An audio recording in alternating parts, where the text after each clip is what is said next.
all kinds of different loans. Get with a trusted partner that knows loans. I do like interest-only loans, actually, because people get a bad name about interest-only loans, but the payment is lower. But as you pay the mortgage balance down, the payment also drops. So that's a unique thing to interest-only loans and to ARMs, is that if I owed $100,000 and it's interest-only, right? You got a low payment, but if I took $20,000 and knocked it down to $80,000, then when they recast it and refigured, it's only interest on payment required on $80,000, which drops the payment. Should I pay off consumer debt with my loan? How about HELOCs? I love HELOCs. Home equity lines of credit. And the credit union services, I think Drew said $50 million in HELOCs. Maybe it's not that much, I don't know. But they're big. They're big. And what it is, and I got one on my house, is it's a line of credit. Allows you to, anytime an opportunity comes up and you need cash, you go down to the credit union, they give you a check, here's your $50,000, go buy your property, come back. I do this for foreclosures. The foreclosure steps is that I go to the bank, get my equity line of credit out, walk in with my cashier's checks. If I get it for the right price, I buy it. If I don't, I put it all back in the bank and I pay 1 day's interest. You only pay interest when you use the money. I thought only the first 100,000 is actually tax deductible on a home equity line. Mm-hmm. Yep. So the rest is just not tax deductible. You have to check with your CPA because the laws change so fast. But he's right. 100,000 is tax, and it's also depending on how much is on your first. Because if you have $1.5 million loan, then you can't deduct your HELOC at all. So it's up to 80% of the value of the property. And just first timers, plenty of money out there. So where all those books went, wherever those kids are that you're going to send to me, I hope, I'll take good care of them. Get them on, get in their first home. Has anybody said that their first home, and very few people say their first home is a bad investment. In fact, that's the home you should keep forever as an investment, pay it off. Move-up home buyers, perfect time to move up. Builders are giving these houses away. Once again, it's about numbers, not cost. PMI is deductible. Jumbo rates are $417. Jax has got some of the best jumbo money that's over $417 in the whole entire market. Trophy homes, buyer's market. Buyer's market. My house, I paid too much for it.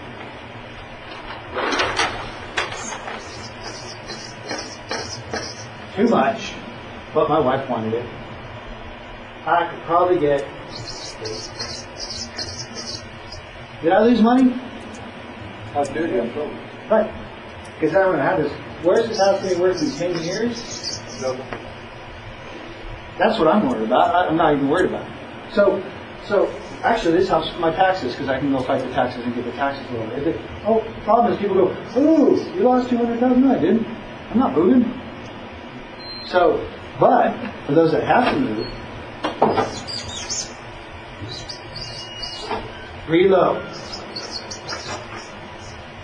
relocation, foreclosure, gotta sell. There's an opportunity where people who drained all their finances and don't have any, it's opportunity. I don't mean to be predatory about it.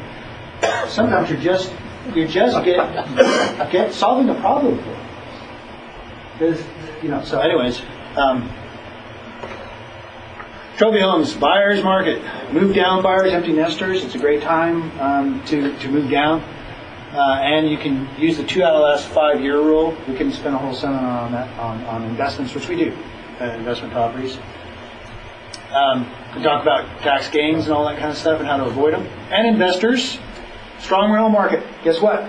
It's so difficult for us investors to buy investment property. There's less and less investment homes available for all these people moving to town. Okay, because we can't get loans as easy as we used to be able to, and so now what happens is as the other investors start sloughing off these properties like they do, they're starting to sell them. No new supply is coming on the market. This opportunity, if you buy a HUD foreclosure from us or buy a property, you have an excellent market. It's 98% occupancy in houses right now for rentals. Austin's still a flight to quality. The lower tax rates went down on taxes 0.5%. Okay, it's getting very, very strict for us to be able to buy property. Okay, investment property owners that need to sell are creating opportunity. They're panicking, or they're calling me up and say, "Well, you do a short sale," and Mo says, "No," and I go find somebody else that does short sales. But I had one today in Avery Ranch. It's next to the models, and he said, "Look, I don't want the property anymore. It's going to sell for $185, 1,900 square foot house. You call me up. I told them I was presented at the seminar. There you go. It's presented. Call me up if you're interested in a great deal. The house would comp out at 220. Rental market's very strong. No new investors coming into town, so there's your opportunity. There's your gap in the plan. All right, questions, and then we'll go to part 2. What time do we have by any chance? Okay, so we're going to, the 2:05, it'll be about another, Mo and I's section will be about another half an hour. We'll give a little break, and we'll ask some questions.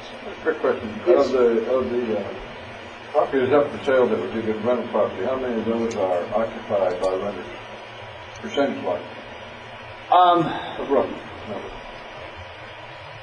I would say about, if it's a rental investment property already, it's probably 70 to 80% actually have tenants in place, which is was a really good model about a year ago, because we could have investors that were selling, could sell to another investor, and then we had a renter in place. And we were selling that model all day long. It was great.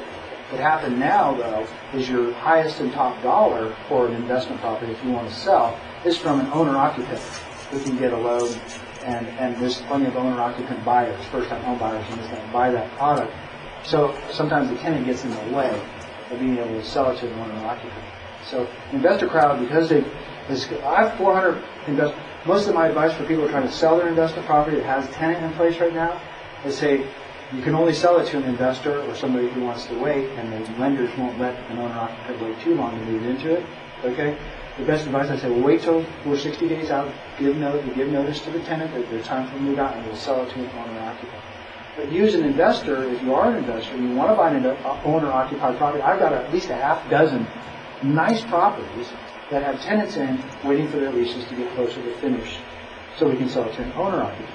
But if you're prepared and you can get a loan, which you should be, most people in this room could get a loan to buy a property, you could buy something that already has a tenant in place. And I like that model because no downtime on the vacancy factor, no leasing fees. It's already managed usually. It's a no-brainer. And we really highly recommend management, even if you live in the same town. Any other questions about finance? HUD foreclosures? Okay, we're going to dive right into it then, because we're just rolling here. Is this good information so far? Mm-hmm. Okay, good. All right, part 2. We're going to invite Mo up here. Mo was at our real estate expo, and he works with Keller Williams just like I do, and he's our foreclosure expert. And yeah, he's a good guy. He's also on the real estate radio show that I used to host, and but what he does is he's an expert in a particular field, and that's why we've teamed up. Because I don't know it all, and I don't pretend to know it all. I go to people in a particular area who does know it. So I go to Mo, what's going on in the HUD market? It changes so fast. It changes so fast. What they'll accept? What will HUD accept? What will the foreclosure accept?